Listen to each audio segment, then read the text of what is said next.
Hello everyone, कैसे आप सभी लोग। द पॉलिटिकल मास्टर में आप सभी का स्वागत है। दोस्तों, आज की इस वीडियो में हम क्लास 12 के पॉलिटिकल साइंस का चैप्टर नंबर 4 यानी समकालीन दक्षिण एशिया और विश्व करने वाले हैं। और इस चैप्टर का दोस्तों पार्ट 2 है। इससे पहले दोस्तों पार्ट 1 हमने कर लिया। अगर जिन भी विद्यार्थियों द्वारा पार्ट 1 नहीं देखा गया है, उसका लिंक जो है दोस्तों डिस्क्रिप्शन में है, वहाँ से दोस्तों आप दोस्तों देख सकते हैं। वीडियो बहुत ही इंपॉर्टेंट होने वाली है दोस्तों। और इस पार्ट में दोस्तों हम श्रीलंका और बांग्लादेश को कवर करने वाले हैं। तो प्लीज़ इस वीडियो को एंड तक देखिए। वीडियो पसंद आए तो इसे जरूर लाइक कीजिए, शेयर कीजिए। अगर आप हमारे चैनल पर नए हैं तो चैनल को जरूर सब्सक्राइब कर लीजिएगा। तो चलिए दोस्तों शुरू करते हैं आज इस पहले टॉपिक को, श्रीलंका का जो मस्त टॉपिक। यहाँ से भी क्वेश्चन 100% आएंगे दोस्तों। तो सबसे पहले बात कर लेते हैं तो श्रीलंका। दोस्तों, जैसे आप सभी को पता है कि दक्षिण एशिया में श्रीलंका एक बहुत ही महत्वपूर्ण राष्ट्र है, जो दक्षिण एशिया में अपना एक अहम योगदान देता है। इस दक्षिण एशिया जो वैश्विक राजनीति है उसमें, तो श्रीलंका की अगर हम बात करें दोस्तों, सबसे पहले तो श्रीलंका दक्षिण एशिया में हिंद महासागर के उत्तरी भाग में स्थित, कहाँ स्थित है? हिंद महासागर के उत्तरी भाग में स्थित है। और ये एक द्वीपीय देश है। श्रीलंका एक द्वीपीय देश है और भारत के दक्षिण में स्थित इस देश की दूरी भारत से जो मात्र 31 किलोमीटर, यहाँ 31 किलोमीटर दूरी है भारत से इसकी।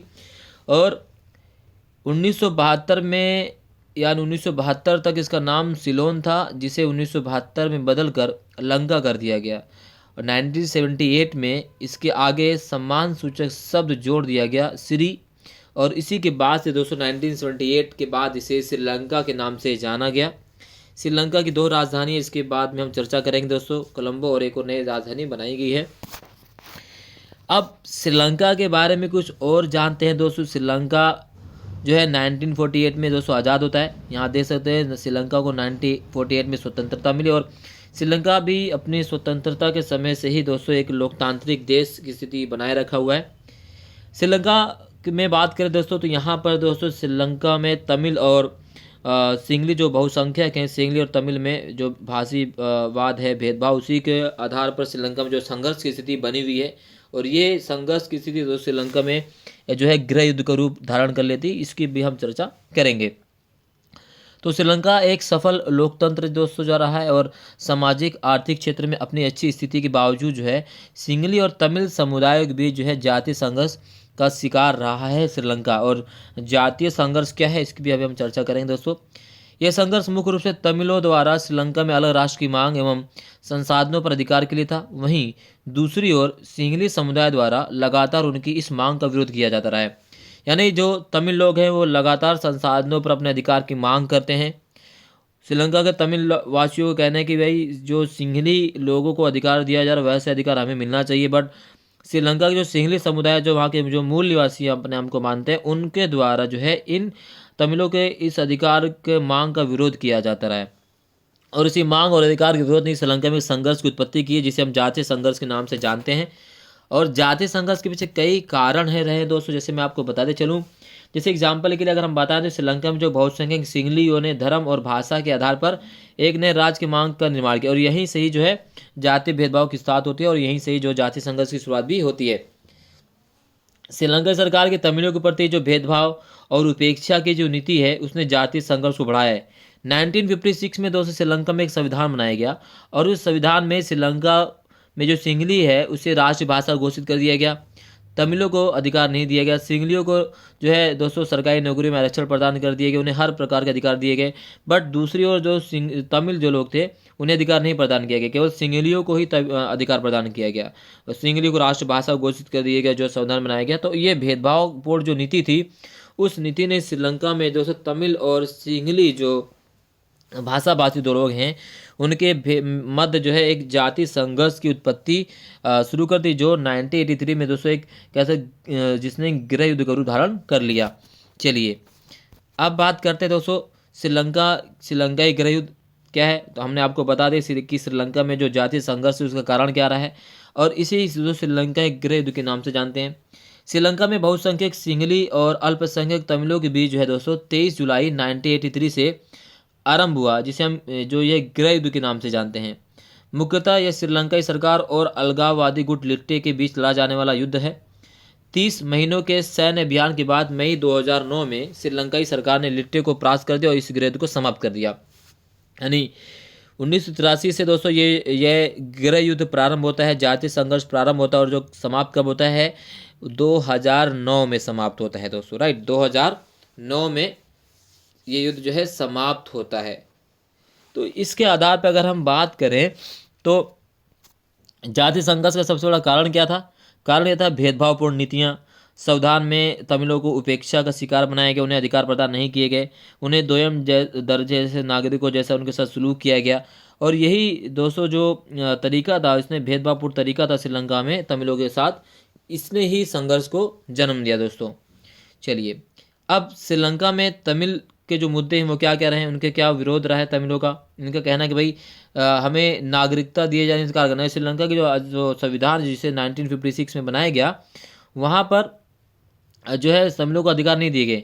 और चूंकि दोस्तों जो तमिल हैं वो भारतीय मूल के तमिल लोग हैं जो ब्रिटिश शासनकाल के दौरान श्रीलंका में बस गए, क्योंकि ब्रिटिश ईस्ट इंडिया कंपनी ने उन्हें व्यापार के माध्यम से मजदूरी के तौर पर मजदूरी करने के लिए श्रीलंका में लेकर गए और वो वहीं होकर बस कर रह गए। बट 1948 में जैसे श्रीलंका आज़ाद होता है और आज़ादी के बाद श्रीलंका के जो मूल निवासी सिंगली थे, उन्होंने तमिलों को नागरिक मानने से इनकार कर दिया, क्योंकि उन्होंने कहा कि ये जो है भारत से संबंधित। और उनके नागरिक ना मानने के पीछे ये कारण था कि जो तमिल थे दोस्तों ज़्यादा पढ़े लिखे थे और अधिकांश संसाधनों पर इनका अधिकार हुआ करता था, या आप कह सकते सरकारी नौकरी पर इनका दबदबा था। बट इसी वजह से ही सिंगली जो लोगों ने तमिलों से अधिकार छीनने की कवायद लगातार शुरू कर दी। और इसकी जो बानगी थी पुख्ता कब हो गई? 1956 में, जब श्रीलंका का संविधान बनाया गया उस समय भी। ठीक है, भाषीय भेदभाव किया गया, यानी आप सभी मैंने आपको बता दें कि 1956 में जब वहाँ का संविधान बनाया गया तो सिंहली को आधिकारिक भाषा बना दिया, जबकि तमिलों के साथ भेदभाव किया गया। धार्मिक भेदभाव भी, क्योंकि भाई जो श्रीलंका है वहाँ का जो राष्ट्र धर्म कह सकते हैं, वहाँ पर जो है उसको घोषित किसको कर दिया गया? बौद्ध धर्म को बना दिया गया राष्ट्र धर्म। तो ऐसे में जो अधिकांश तमिल लोग थे जो वो हिंदू धर्मावलंबी थे, इससे उनके साथ और भी भेदभाव किया गया। उच्च शिक्षा संस्थानों में दाखिले नहीं दिए गए, नौकरियों से आरक्षण समाप्त कर दिए। ये सारे भेदभावपूर्ण नीतियाँ श्रीलंका में चल रही थी और इसी वजह से श्रीलंका में जो गृह युद्ध की उत्पत्ति हुई, जिसके मैंने आपको बता दी कि 1983 से जो गृह युद्ध शुरू हुआ लिट्टे के द्वारा, वो 2009 में लिट्टे के जो प्रमुख उनके मरने के बाद युद्ध को समाप्त होता है। ठीक है, चलिए, तो ये सारे क्वेश्चन दोस्तों डायरेक्ट पूछे जाएंगे हमारे पेपर में। अब हमारे पास जो टॉपिक दोस्तों है कि भारत और श्रीलंका के मध्य जो विवाद हैं, विवाद के क्या कारण हैं श्रीलंका और भारत के बीच। तो सबसे पहले दोस्तों जो विवाद का जो कारण है वो है, आपको पता है श्रीलंका में भारतीय वंशजों की समस्या जो रही है। अब भारत और श्रीलंका में तनाव का जो कारण, जो सबसे पहले श्रीलंका में बसे लाखों भारतीयों की समस्या ही रही है। श्रीलंका की स्वतंत्रता के समय लगभग 10 लाख भारतीय मूल के नागरिक वहाँ रह रहे थे और श्रीलंका में 1949 में दोस्तों एक नागरिक अधिनियम पास कर दिया गया और लगभग सभी भारतीय मूल के निवासी थे ने इस अधिनियम के अंतर्गत नागरिकता के लिए प्रार्थना की, परंतु अक्टूबर 1964 तक केवल 34,000 व्यक्तियों को नागरिकता प्राप्त हुई। यानी श्रीलंका में 10 लाख तमिल रह रहे हैं 1949 तक। नागरिकता अधिनियम के तहत उन्होंने 8.5 लाख से अधिक लोगों ने जो है 8.28 लाख लोगों से अधिक लोग नागरिकता अप्लाई किया, लेकिन 1964 तक आते आते केवल 34,000 लोगों को ही जो है श्रीलंका का नागरिक माना गया, बाकी किसी को नागरिकता प्रदान नहीं की गई। तो ये सबसे बड़ी समस्या थी श्रीलंका में, या भेदभाव के कारण जो रहा है। दूसरी दोस्तों शरणार्थी की समस्या, शरणार्थियों के पुनर्वास की, ये भी बड़ा मुद्दा है। श्रीलंका में 2009 में जो दोस्तों जो है गृह युद्ध जो है समाप्त हो गया और गृह युद्ध से जो बचकर लोग भारत में आकर बस गए थे और उन्हें बड़ी संख्या में लोगों को तमिलनाडु में शरण लेने की मांग कर रही है, वे लोग श्रीलंका में फिर से निशाना बनाए जाने की डर से वहां वापस नहीं जाना चाहते। तो ये बड़ी समस्या है भारत और श्रीलंका के बीच। इसके साथ ही साथ दोस्तों तमिलों की अनदेखी लगातार श्रीलंका में की जा रही है और सामरिक हित बनाम तमिल मुद्दा भी एक बहुत बड़ा मुद्दा है श्रीलंका और भारत के मध्य जो विवाद के मुद्दों में से एक देखें। इससे पहले कच्चा तीबू विवाद था जिसे अब भारत ने श्रीलंका को दे दिया, तो ये भी मुद्दा एक बड़ा मुद्दा था। इसके अलावा दोस्तों चीन की चुनौती भी है। लगातार चीन जो है, जैसे श्रीलंका ने रणनीतिक रूप से महत्वपूर्ण जो है एक हम्बनटोटा जो बंदरगाह है श्रीलंका में, उसने उस बंदरगाह को 99 वर्ष की लीज पर किसको दे दिया? चीन को सौंप दिया है। और चीन इस बंदरगाह का जो प्रयोग है वो इस बंदरगाह का जो प्रयोग किसके लिए कर रहा है? BRI के लिए कर रहा है। BRI मतलब दोस्तों एक श्रीलंका चीन के belt and road initiative program, जिसके तहत वो एक पर्ल ऑफ हब्स के माध्यम से पूरे विश्व को दक्षिण एशिया को घेरना चाहता है। इसके साथ बात करें दोस्तों जो महत्वपूर्ण मुद्दा रहा है मछुआरों मुद्दा रहा है। कई बार जो है भारतीय मछुआरे मछली पकड़ते पकड़ते श्रीलंका की सीमा में चले जाते हैं और श्रीलंका के जो सरकार उन्हें जेल में डाल देती है, उनके जालों को नष्ट कर देती है। तो मछुआरों और मुद्दा भी बहुत महत्वपूर्ण मुद्दा है जो श्रीलंका और भारत में जो है विभेद का कारण भी रहा है। क्लियर। अब हमारे श्रीलंका के बीच कुछ सहयोग के बिंदु रहे हैं कि हम किस चीज़ों को लेकर एक दूसरे के सहयोग भी करते हैं। तो सहयोग की अगर हम बात करें तो सबसे बड़ा सहयोग मैं आपको बता दूं वो था कच्चा टीबू विवाद। कच्चा टीबू द्वीप, जो कच्चा टीबू द्वीप था दोस्तों, वो विवाद बहुत महत्व, हालांकि इस जो है अब इस विवाद को हल कर लिया गया है। हल कर लिया गया कब? जून 1974 में, और एक समझौता कर भारत ने कच्चा टीबू द्वीप जो है श्रीलंका को दे दिया। तो इस मुद्दे को लेकर दोनों बीच में सहयोग है और ये अब सहयोग जो है वो बन चुका है। इसके अलावा दोस्तों उच्च स्तरीय यात्राएं भी दोनों देश के आपस में दोनों देश के जो राष्ट्राध्यक्ष है, प्रधानमंत्री, राष्ट्रपति आपस में यात्राएं करते रहते हैं और इससे हमारे जो संबंध और ज़्यादा प्रांगण मजबूत हो रहे धीरे धीरे। इसी प्रकार श्रीलंका ने दोस्तों 1992 में 1992 में एक संयुक्त आयोग की स्थापना की गई, उसकी बैठक की गई गठन के बाद, ताकि दोनों देशों भी समझौते किया जा सके। व्यापार के भी समझौते बहुत सारे किए गए इसके दोनों के बीच में। इसके अलावा आतंकवाद के खिलाफ भारत का समर्थन, यानी क्योंकि गृह युद्ध के दौरान भारत ने आतंकवादी ताकतों के खिलाफ कार्रवाई करने के लिए श्रीलंका का समर्थन किया था, तो इस वजह से श्रीलंका भी आतंकवाद के हर मुद्दे पर भारत का समर्थन करता है, जिससे भारत को मजबूती प्रदान होती है। इसके साथ साथ भारत के एक हाउसिंग प्रोजेक्ट भी श्रीलंका में चला, जिसके तहत भारत जो है जो जाफना में श्रीलंकाई जो रहते हैं, तमिलवासी रहते हैं, उनके लिए 50,000 घरों का निर्माण कर रहा है। ये भी हमारे बीच सहयोग का मुद्दा है। मछुआरों से संबंधित मुद्दा भी अब क्या है, सुलझा लिया गया है। क्योंकि मन्नार की खाड़ी और पाक जलनमर मध्य दोनों एक साथ हैं और दोनों मछुआरे जो एक दूसरे की सीमा में आ जाते हैं और गलती से आ जाते हैं, और अब ये मुद्दा जो कुछ हद तक दोस्तों जो सुलझा लिया गया है। ठीक है, तो ये भारत और श्रीलंका के बीच सहयोग के कुछ मुद्दे हैं और कुछ मुद्दे वैसे थे जिसमें हमारा विवाद दोनों बीच बना हुआ है। अब हम दोस्तों बात करते हैं लिट्टे की, या इसमें कुछ और संगठन की बात कर लेते, कुछ और सहयोग की बात कर लेते पहले। तो दोनों देश जो है अंतर्राष्ट्रीय मामलों में कई महत्वपूर्ण मुद्दों पर क्या करते हैं, आपसी समझ साझा करते हैं।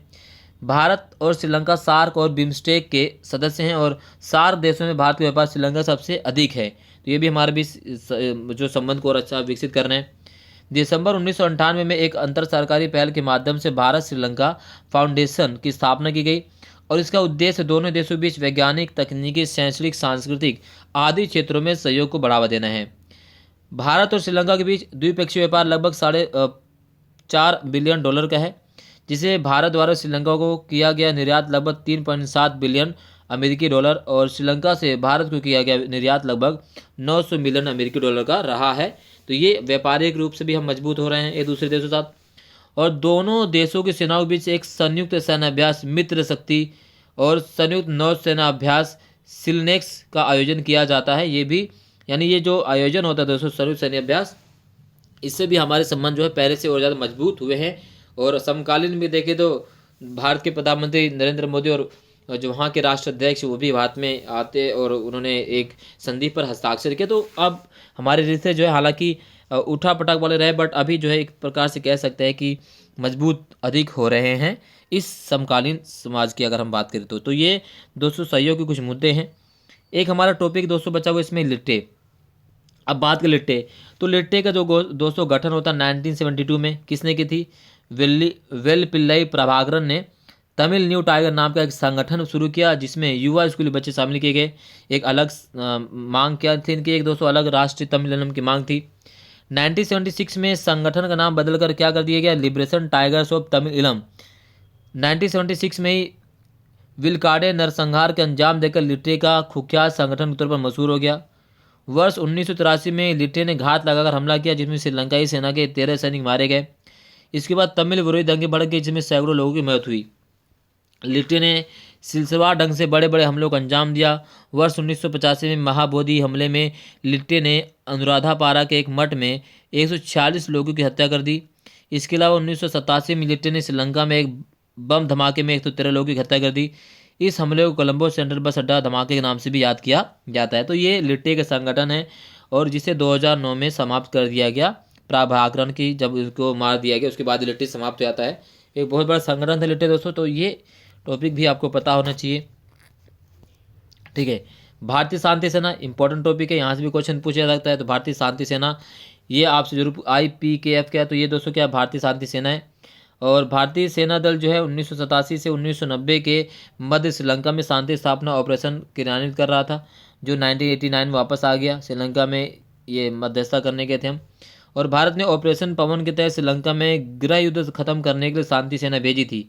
और भारतीय सैनिकों और लिट्टी के बीच 11 से 25 अक्टूबर 1987 तक भीषण लड़ाई हुई थी। और ऑपरेशन पवन में करीब 1200 भारतीय जो सैनिक शहीद हुए थे।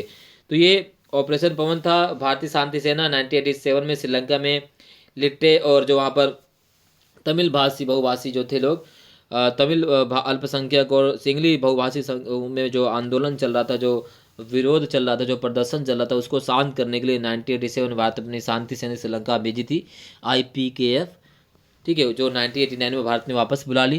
तो ये भारतीय शांति सेना का एक टॉपिक है दोस्तों, जो चैप्टर में 1 नंबर में जरूर पूछा जा सकता है दोस्तों। तो ये दोस्तों श्रीलंका का जो टॉपिक था, श्रीलंका और भारत का संबंध, श्रीलंका की उत्पत्ति, ये हमने कर लिया है। नेक्स्ट टॉपिक दोस्तों हम बात करने वाले हैं वो है बांग्लादेश। बांग्लादेश आप सभी को पता है दोस्तों, 1947 से लेकर 1971 तक जो है बांग्लादेश पाकिस्तान का अंग था, ठीक है। हालांकि पाकिस्तान और बांग्लादेश पहले भारत के अंग थे। 1947 में जब आज़ादी हुई तो भारत का जो द्विराष्ट्रीय सिद्धांत के आधार पर 2 भागों में विभाजन कर दिया, पाकिस्तान और बांग्लादेश। तो उसी पाकिस्तान में 2 राष्ट्र थे, पूर्वी पाकिस्तान और पश्चिमी पाकिस्तान। जो पूर्वी पाकिस्तान है उसे आज हम बांग्लादेश के नाम से जानते हैं, जो पश्चिमी पाकिस्तान था उसे दोस्तों हम पाकिस्तान ही कहते हैं। 1947 से लेकर 1978 तक इसे पूर्वी पाकिस्तान के नाम से जाना जाता था। और इस क्षेत्र के लोगों ने बंगाली संस्कृति और भाषा के साथ किए जा रहे दुर्व्यवहार के खिलाफ विरोध जताना शुरू कर दिया। अब जो पश्चिमी पाकिस्तान के लोग थे वो पूर्वी पाकिस्तान के लोगों को जो है उनकी जो संस्कृति अलग थी, उनकी भाषा अलग थी, वो बंगाली भाषा के बोलते थे। तो पश्चिमी पाकिस्तान के लोग इससे असहमति जताते थे। और जबकि पूर्वी पाकिस्तान के लोगों का कहना था कि जो हमारी संस्कृति है हम इसे लेकर चलेंगे, हम जो है उर्दू शब्द या उर्दू भाषी संस्कृति प्रयोग नहीं करेंगे। इसी बीच भेदभाव बढ़ता चला गया। पश्चिमी पाकिस्तान के प्रभुत्व के खिलाफ जन संघर्ष का नेतृत्व कौन कर रहे थे? शेख मुजीबुर रहमान। जी हाँ, शेख मुजीबुर रहमान उस समय बांग्लादेश के नेता थे और यही पश्चिमी पाकिस्तान का जो प्रभुत्व था उसके खिलाफ चुनौती दे रहे थे। 1970 के चुनाव में शेख मुजीबुर रहमान के नेतृत्व वाली आवामी लीग को पूरी पाकिस्तान की सीटों, यानी जो पूर्वी पाकिस्तान थी उसके सारी सीटों पर विजय मिली और शेख मुजीबुर रहमान के नेतृत्व में वहाँ पर सरकार बनाई गई। ठीक दोस्तों, अब शेख मुजीबुर रहमान जो है वहाँ पर जीत चुके थे और इसका विरोध पाकिस्तान यानी पश्चिमी पाकिस्तान के द्वारा किया जाने लगा। अब इसी का विरोध करने के लिए पाकिस्तान ने 1971 को दोस्तों एक ऑपरेशन चलाया जिसका नाम था ऑपरेशन सर्च लाइट। तो 26 मार्च 1971 को पश्चिमी पाकिस्तान ने पूरे पूर्वी पाकिस्तान में ऑपरेशन सर्च लाइट शुरू की। इसके परिणाम स्वरूप लाखों बांग्लादेशी दोस्तों भारत भागकर भारत आ गए और मुख्य रूप से पश्चिमी बंगाल, असम, मेघालय और त्रिपुरा जैसे राज्यों में, क्योंकि राज्य बांग्लादेश के सबसे करीबी राज्य, तो जो बंगाल शरणार्थी थे, बांग्लादेशी शरणार्थी थे दोस्तों, वो इन राज्यों में आकर बसे, क्योंकि पाकिस्तान के जो सेना थी उन्होंने पूर्वी पाकिस्तान पर आक्रमण कर दिया ऑपरेशन सर्च लाइट के द्वारा। विशेष रूप से पश्चिमी बंगाल पर शरणार्थियों का बोझ बढ़ने लगा और राज्य ने तत्कालीन प्रधानमंत्री इंदिरा गांधी और उनकी सरकार से भोजन और आश्रय के लिए सहायता की अपील की। इसी बीच एक सहयोग चलाया जाता है जिसे हम इंडो बांग्ला सहयोग कहते हैं। तो बांग्लादेश की स्वतंत्रता लड़ाई लड़ने वाली मुक्ति वाहिनी सेना एवं भारतीय सैनिकों की बहादुरी से पाकिस्तानी सेना को मुंह की खानी पड़ी और यह कि मुक्ति वाहिनी सेना में बांग्लादेश के सैनिक, अर्धसैनिक और नागरिक भी शामिल थे। ये मुख्यतः गुरिल्ला पद्धति की युद्ध किया करते थे। तो 1971 में भारत ने बांग्लादेश को आज़ाद कराने के लिए दोस्तों एक कह सकते हैं कि मुक्ति वाहिनी के नाम से सेना का निर्माण किया। उसमें बांग्लादेश के सैनिक भी शामिल थे, आम नागरिक भी शामिल थे और इसके माध्यम से भारत ने दोस्तों पूर्वी पाकिस्तान को पश्चिमी पाकिस्तान से पूरी तरह से आज़ाद कर लिया और 1971 में एक नए राष्ट्र बांग्लादेश की उत्पत्ति हो जाती है दोस्तों 1971 में 1971 में। पूर्वी पाकिस्तान और पश्चिमी पाकिस्तान के मध्य वार्ता की विफलता के कारण 27 मार्च 1971 को शेख मुजीबुर रहमान ने पाकिस्तान से बांग्लादेश की स्वतंत्रता की घोषणा कर दी। यानी 1971 27 मार्च 1971 को एक नए राष्ट्र का उदय होता है जिसका नाम होता है बांग्लादेश। उसमें तत्कालीन पश्चिमी पाकिस्तान ने अलगाव को रोकने के पूरे प्रयास किए और उसके विरुद्ध जंग की शुरुआत कर दी। भारत ने बांग्लादेशियों का समर्थन करने के लिए अपनी शांति सेना भेज दी। 11 जनवरी 1972 को लंबे संघर्ष के पश्चात बांग्लादेश एक स्वतंत्र संसदीय लोकतंत्र बन गया। ठीक है, 1972 में भारत जो बांग्लादेश है वो एक लोकतंत्र बन गया, जिसे हम संसदीय लोकतंत्र कहते हैं। और भारत ने बांग्लादेश को 6 दिसंबर 1971 में मान्यता दे दी थी एक स्वतंत्र राष्ट्र के रूप में। और बांग्लादेश स्वतंत्र राष्ट्र का बनता 27 मार्च 1971 को। उसके नेता होते हैं शेख मुजीबुर रहमान माफ़ कीजिएगा। तो ये है दोस्तों आपका टॉपिक। अब बात करते हैं दोस्तों, बांग्लादेश ने अपना संविधान बनाकर अपने आप को एक धर्मनिरपेक्ष लोकतांत्रिक एवं समाजवादी देश घोषित कर दिया।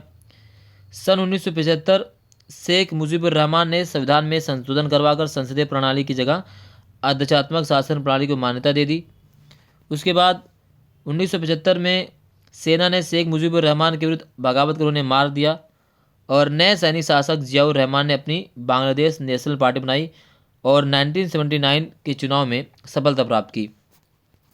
कुछ समय पश्चात उस समय जियाउर रहमान की भी हत्या कर दी गई और लेफ्टिनेंट जनरल HM इरशाद ने सैन्य शासन की स्थापना की और विरोध के फलस्वरूप उन्हें राष्ट्रपति के पद छोड़ना पड़ा।